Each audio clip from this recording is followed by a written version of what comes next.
The 2021 F-150 is finally here, and today I've got the Lariat trim that I'm going to show you everything that you get on here, plus some of the available options and new features that Ford has added for this 2021 F-150. This 21 F-150 is redesigned, although at first glance it doesn't really seem that much different, and when you look inside it doesn't really maybe look that much different, but there are definitely some big changes and some unexpected ones as well that make this F-150 probably the best F-150 to date. And we have the hybrid model here, which is brand new for this year, and I'm going to show you everything else that you get and go for a test drive and some towing. Let's get started. So I want to start right out under the hood because this is the all-new hybrid model. But the good news is Ford still gives you the same powertrains that they gave you before, but now they've added this hybrid. So there are 6 different engine options, all paired with the 10-speed transmission, and a few of those, including the 5-liter V8 and the 3.5-liter EcoBoost Turbo, they have upgrades in power. But the real news is under the hood right here. So this is the 3.5-liter PowerBoost is what they're calling it. It's a hybrid system, and it's going to give you 430 horsepower and 570 pound-feet of torque that comes out pretty early. This hybrid is available at any trim level you want, and we're going to take it for a test drive in a little bit, and I'll tell you what it's like to drive a hybrid compared to the 3.5-liter EcoBoost. It has a 47 horsepower electric motor that's integrated into the 10-speed transmission for truck use. It also has regenerative brakes to help recharge the lithium-ion battery, and the battery is under the truck within the frame so it doesn't take away from interior or cargo space. And the kicker is that this gets 24 miles per gallon combined. Doesn't sound great, but 24 miles per gallon city, which is a huge improvement, and 24 miles per gallon highway, for a combined total of 24 miles per gallon, and towing numbers across the board have been bumped up and improved a little bit over last generation, and they were already pretty good. In the description below, I'll put the chart for the tech specs that show all the different towing depending on configurations, but this one in particular can tow up to 12,700 pounds, and the 3.5-liter EcoBoost can now tow 14,000 pounds. Now moving to the back, not a lot changes back here except on this tailgate. So first of all, Ford now basically made this a work surface. So you actually have inches and centimeter rulers on here. And one way that that can be helpful is the fact that you have a spot for clamps. So this goes out of the way. You can stick a clamp in here, clamp some wood down, and use it as an actual surface that you can work on or whatever you need to do. Got another spot over here so you don't have to clamp it onto the tailgate. That was one thing that Ford was pretty excited about. You still got the same pull-out step that moves down, and you've got a spot for an iPad, your phone, or whatever you want. Plus, we have tie downs on each side of the tailgate, and this bottom portion can even be used as a bottle opener without actually spilling it. So Ford kind of thought of everything back here. It's not revolutionary, but some very handy stuff. You've got LED box lighting, the box link tie down system, just like you had. You still have the ridges on the wheel wells if you want to create a platform. And check this out. You've got multiple different power sources in the back of each truck. So there's a 240 volt outlet right there. And then you've got 2 120 volt outlets. Check that out. And 2 more. So you can seriously run a lot of power off the back of these trucks. It's just insane. More on those plugins. Ford gives you a few different options of power in the back. You can get a 120 volt outlet in the back. That's a 2 kilowatt power supply. And you can see everything that you can power with that all simultaneously or one at a time.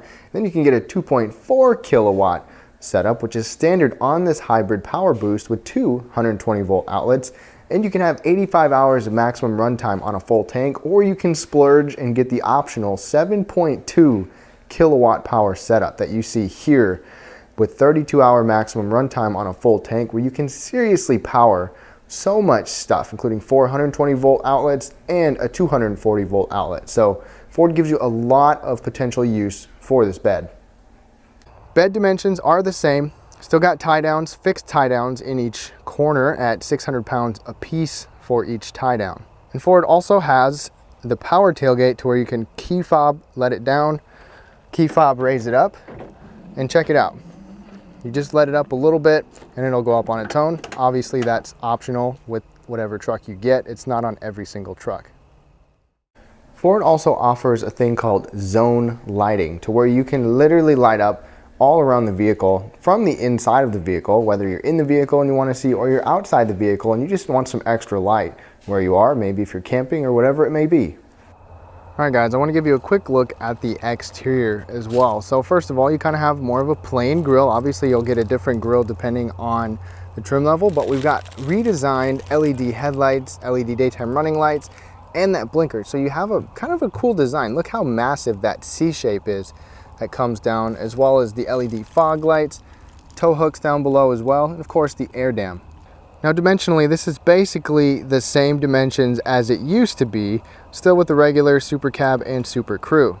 With this Lariat trim, I like the combination of the wheels as well as the black pieces. The running boards are optional. There's a PowerBoost badge on the side, a chrome exhaust tip, and you've got the LED blinker in that mirror as well, and a camera under there that I'll show you in a little bit. As we come to the back, there's a little bit of a redesign back here, but it still looks very similar. Got LED taillights, LED blinker, the F-150 embossed in the back of the truck as well. Now one thing I want to point out with these headlights is that you still get the quad beam, you'll get reflectors, you can get projectors, you can even get adaptive lighting. There's a few different kinds, so it's got the dynamic bending technology where it corners around your turns. But overall, I like what Ford has done with the exterior. The looks, it's still very similar without being polarizing, but just enough to be modern. Look at the inside of the Lariat. We still get these nice leather seats. They are still comfortable. The headrest can tilt just like it could before. Got good comfortable bolstering on them, heated and ventilated even on the Lariat trim. And we've got the same power adjustments, two-way lumbar. Some trims will give you the actual massaging seats as well. Another thing with the front seats that we don't have on this trim, but something optional, is where you can get the front seats to actually fully recline and even move the seat bottom so you have a comfortable position that you can rest, you could sleep, or you can just hang out. But that's cool that Ford offers that on both these front seats if you want. Now on the inside, everything is very similar. The upper trims will give you, the Limited for sure will give you full leather up here. You've got the same swoop down. Looks a lot like the last generation F-150. The steering wheel is again still similar, but it does have a different pattern of buttons. Easy to use on both sides, 4-spoke design, and a nice leather wrap to it as well, and heated on some vehicles. Now right up here is where things change quite a bit. We've got this large digital display, which is not standard on every trim, but it is an optional feature. You can still get a couple different sizes aside from this. This does take some getting used to, but you still got a lot of good information on here. The typical stuff that you would see, but it is different considering it's all digital. Let me know which screen you would like to get.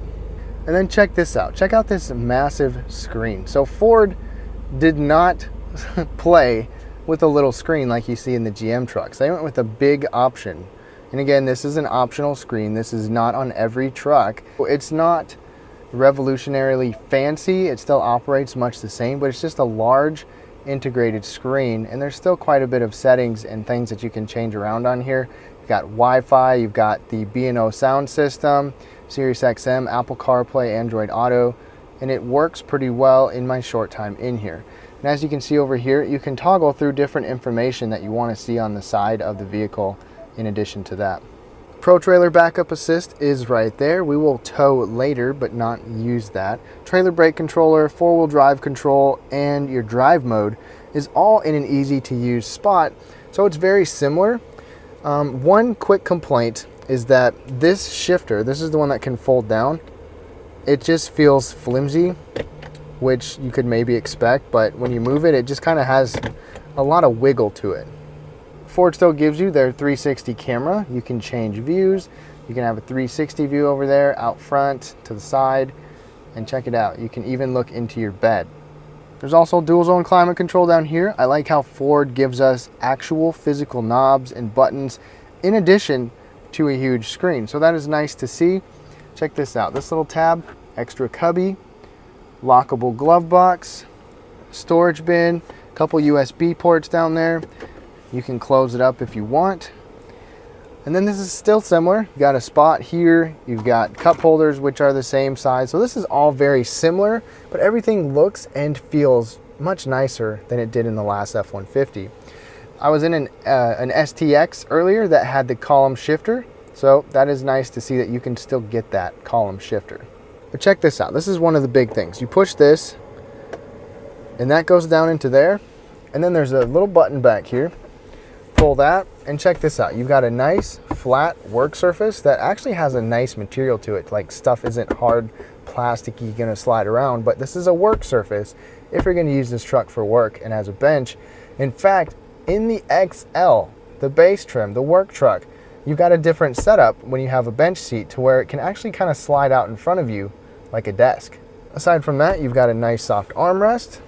Still have good storage down here as well. Movable tray, just like you see in the old F-150s. I still think Ram's center console is nice because it is modular. The whole thing can move.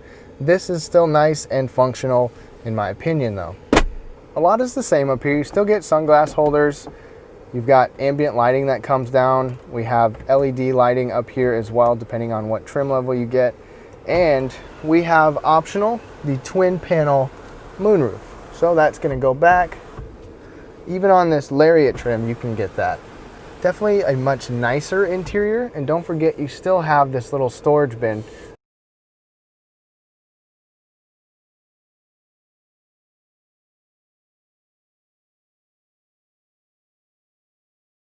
right up there. But Ford did a nice job of making this nicer without overdoing things or complicating it, but still making it very truck and work friendly. And as we take a look at the back, now one thing to note is that you still get nice materials back here. And on the limited trim, you actually get a real leather upper, even in the back seat.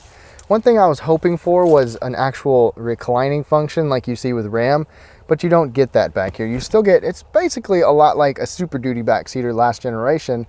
You still get a fold down armrest, as you can see right there. These seats can fold up, so you've got a nice flat load floor. Definitely still very practical.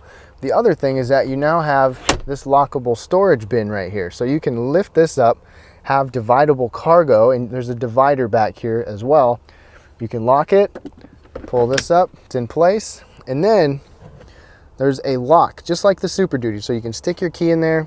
When you fold the seat down, you can have it locked so that nobody can get there. So that could be a safe, lockable space. And back here, you still get the cup holders, which is nice, AC vents, heated seats, a 12-volt power outlet, and you've got USB regular and Type-C, and a 3-prong outlet all back here. So it's a lot like the other generation. The dimensions are the same, legroom is the same. I just wish that we had a reclining function like Ram offers. All right, y'all, we are now behind the wheel of the PowerBoost. So this is a 3.5 liter hybrid system. And putting it into drive, I'm gonna give you some feedback of what it's like to drive this PowerBoost model and how it compares to the regular ones, because this is all new for this year. And right off the bat, my first impression is that you can kind of tell that it feels like a hybrid. And what I mean by that is right away you can kind of feel a little bit of a silent electric torque, which is how it goes with hybrids. You've got some instantaneous electric power with hybrid motors, and it's paired with the 3.5 liter engine anyways, so you've still got good torque from that. But so far, I have been driving it for a little bit. I didn't get hooked up here immediately because I wanted a little bit more than just a first impression of driving this, and I've got to say, it is mostly unnoticeable. Power-wise, let's go ahead and get on it.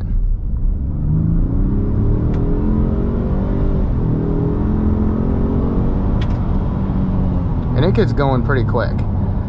With that acceleration, it still felt similar to the way the other Fords feel, but you feel a little bit of a quicker, more instant, more on-demand power source. Now, Ford didn't make revolutionary changes with suspension or driving dynamics or anything like that. We still have leaf springs in the back, so you feel the jitteriness, the bumpiness, you know, a solid axle, but it's been proven to be successful. You've got excellent payload, excellent towing, but you're not going to have quite as nice of a ride as, say, Ram with their coil springs. But in here, I think driving this F-150 is just very nice. It's still quiet. We still have laminated glass even on this mid-level trim, and you've got this huge screen available on this trim. You've got this huge display in the middle on this trim, and it still feels the same with handling. Ford also gives you adaptive steering optional, which can change the variable ratio of the steering depending on your speed. So it's easier to maneuver a big truck like this at low speeds, and at high speeds feel a little bit more in control and centered. So it's nice that Ford has given us the adaptive steering like we've seen in the Super Duty trucks. Now, braking with hybrids sometimes can be a little bit weird and strange and just kind of make you feel uneasy, because this one still has regenerative brakes, just like you get with other hybrid models. So when you brake, you're capturing energy, and you can have a screen on here to show you if you're getting charged up. But more on the brakes is that as you're braking, you get the regenerative brakes going first, and then you get into the real meaty brakes. And there's a little bit of a transition point in most hybrids, but so far in here I haven't noticed it, felt it, haven't had issues with it. Now, usually I talk about noise, vibration, and harshness, and I do decibel ratings, but since I'm not on my home turf right now, I'm not gonna have decibel ratings. When I get one for a week, I will definitely do some decibel ratings and take it on the same area that I usually do. Like going down this hill, for example, just letting off the gas, letting off the brake. In a normal vehicle, you're just not using as much gas. In this one, you can actually capture the energy of going down the hill, so you have a little bit more electric power. And even just in my short trip so far that I've driven, not since I started filming, but before I put the camera on, we've got, it says 2.8 electric miles. MPG's right now is at 19.8 with some hard accelerations, with some hills, cities, you know, but it doesn't really vary at all with the MPGs of this powertrain. I would say the handling still feels good on here. It's not quite as a connected feel, or maybe not quite as responsive as the GM trucks, and I may be alone in saying that, but it still feels very similar to what the old models felt like. And the longer that I drive this F-150, the smoother that I think it feels. Now, it's not rough, it's not SUV minivan like either, but it hasn't been harsh at all. And we've had some pavement that's not been the best, and I've been impressed and pleased with it. And on the screen in front of me, I just moved it, and I am in pure electric power right now. It gives you a bar, so you kind of know the threshold of when it changes to gas power, but I'm in pure electric mode using zero gas. There's 0 RPMs right now. So if you want a different powertrain, if you want a very torquey powertrain and an efficient powertrain, you can get it with this hybrid. You don't have to get the diesel for a very efficient drive, but you can still get those other options, which have even been a little bit upgraded in terms of power for this year. As far as the way you feel in this truck, it feels just like other Fords. I mean, things look very similar. You still have storage, you still kind of have the same, you know, upright truck-like layout. The windows are the same going down, and you just still have this nice ahead feeling with this truck. So if you are coming from an older F-150, you're gonna feel right at home in this F-150. Now right now I'm not on the brake, not on the gas, and it says charge down there. It's capturing a little bit of this rolling energy that we get here. I just got on the accelerator, now we're in electric, and now we're in hybrid, so gas and electric. Now I'm gonna come to a stop here, and just for fun, let's go ahead and get on it.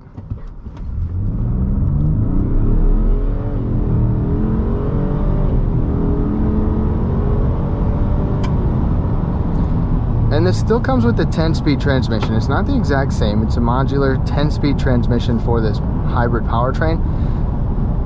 And honestly, I think it has been smoother, more efficient shifting than non-hybrid transmissions. Now, if you've never driven a hybrid, this will feel a little bit different to you if you pay attention to it. If you don't pay attention, you might hardly not notice it at all. Most time you will be in hybrid mode to where you're getting electric and gas power, which is honestly maybe ideal for most of you, but sometimes you will capture that energy and you can be in electric mode sometimes. And in terms of towing, this powertrain is going to be able to be very responsive and torquey with that instant electric torque paired with this 3.5 liter engine. And right after the test drive portion, I decided to reset the trip computer to see what kind of miles per gallon we get with a mix of mostly highway, but also some city, and I'll report back to you. And we made it back, and we got 25.6 miles per gallon over 20 miles after the test drive.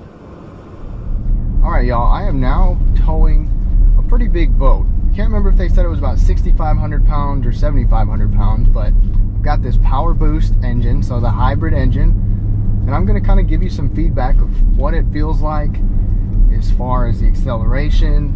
I mean, this is a pretty good weight, but definitely not even close to what it can do at max towing. But so far right off the bat, it feels nice and solid. Get on it a little bit, going around this biker.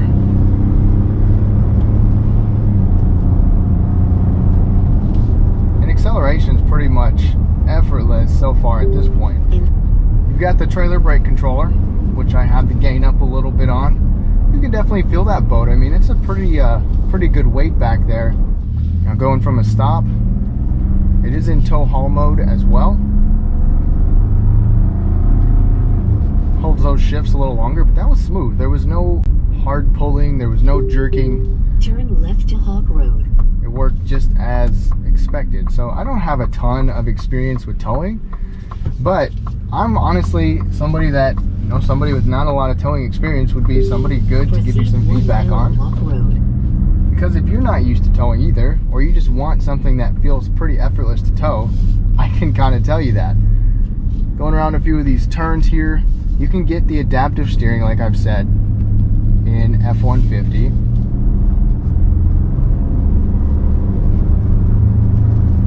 Acceleration is good. I mean, with a naturally aspirated engine, especially non-hybrid, naturally aspirated, you gotta get the RPMs up a little bit in order to get some decent torque for your towing. But paired with this turbocharged EcoBoost and the hybrid gives you electric power instantly. So there's really no delay in getting your power to get this boat moving.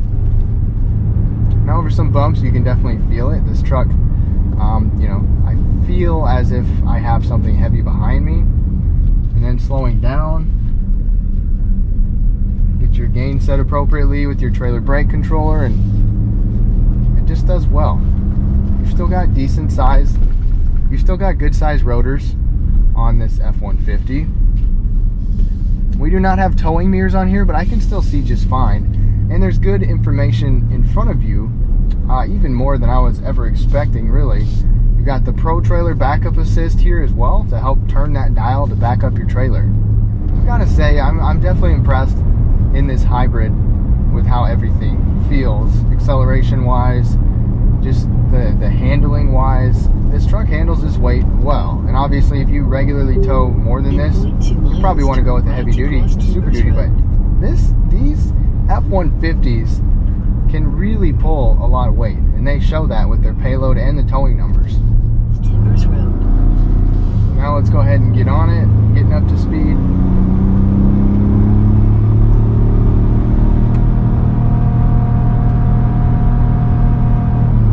And obviously not floored. I didn't even want to floor it, but this truck gets you up to speed pretty quick, especially with this heavy load. So towing, you honestly might want to go for this hybrid.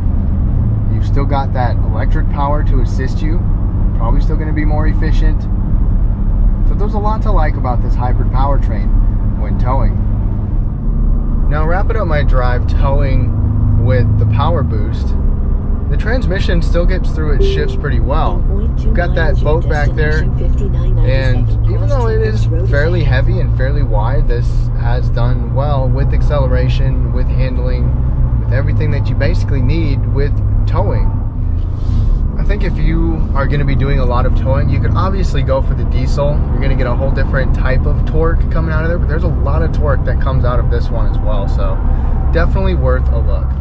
Now, one thing Ford added was lane centering technology. You still get the Ford Copilot 360 lane keeping system, adaptive cruise, but now we have lane centering. So I just turned that on, and let's watch and see how this does. Going over that bump there, it kind of got out of its sorts a little bit, but it's keeping me straight. And this is a straight road. I'm gonna kind of veer over, and it just grabs the wheel and keeps going. Now you can turn the lane centering off if you want. You can turn everything off, but in my experience so far with Ford is the Copilot 360 is responsive with its lane keeping system, its lane centering, and with its adaptive cruise control. I have a full demonstration of how this works on the Ford Explorer, so be sure to check that out if you want to see more in detail. But on this straightaway, it's done fantastic. It just beeped at me to keep my hands on the wheel, but it's done a very nice job. So all in all, I would say this F-150, it still feels very similar to the other one, which I think is a good thing. You don't mess with success, but things are just nicer.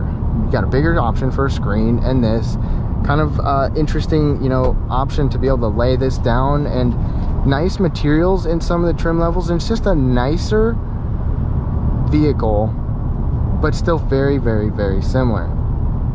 So to wrap things up on the 2021 F-150, I think Ford's recipe here is just don't mess with success. I like the things that Ford added, but they still let people that are used to the F-150s, that like the F-150s, have everything that they've appreciated with the F-150s in the past. For example, you still get a V8, you can still get a column shifter, you've got a functional interior, same with the bed. It's just everything that you'd ask for, but even better. And if you want to really go for something unique, you can go for this hybrid, the electric unit in the back, better efficiency, and the cool little knick-knack features that they've added, and the nicer interior overall. When I can get the F-150 for a week to show you guys everything, I'll show you more in detail with the trim levels, do a night video, and all that good stuff later on. Be sure to subscribe so you don't miss out. Thank you so much for watching, and have a great day.